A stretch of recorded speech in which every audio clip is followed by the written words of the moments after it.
Balam, uzak yola giden malam.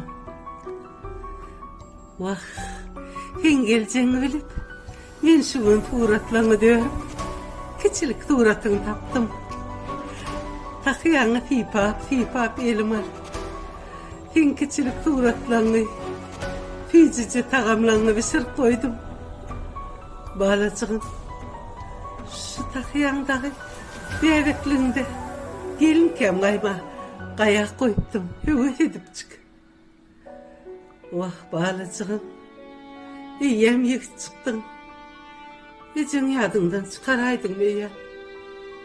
Şu cağa sallanacakta, bağıra batıp, gecelerini huğalar.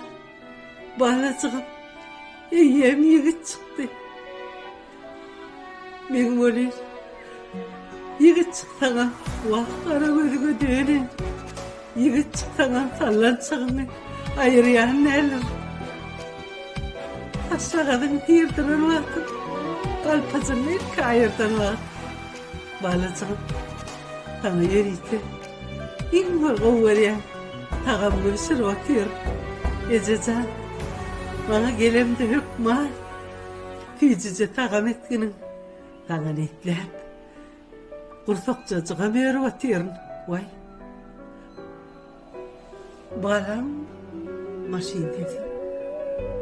Şu günü yok, mani gelir. Geleyim elle. Be, yollu orada dolaydım ha. Yok, balam, hiç çay çorba edince gece, yok mal kuvurdacık etkinim diye. Ana tayinladım o, uğurdağım tayinladım. Yine bir maşin işte. Yok, oğlum der. Bana, bize çayın batırıver gelecektir neydin ha? Şimdi bu çayı, ben ödümü çaymel olurum ka. Can bana, sana demleyen çayın, o kurdağımdan geçmedi.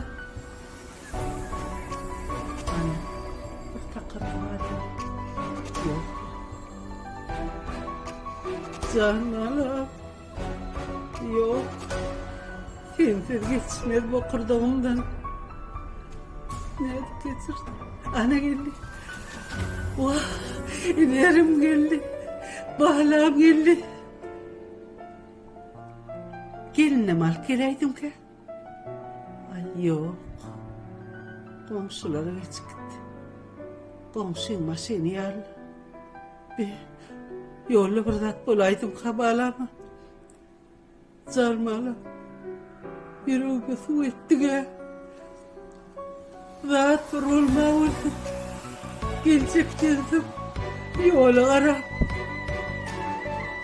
Gözüm yolu koydum loğala. Can oğlum.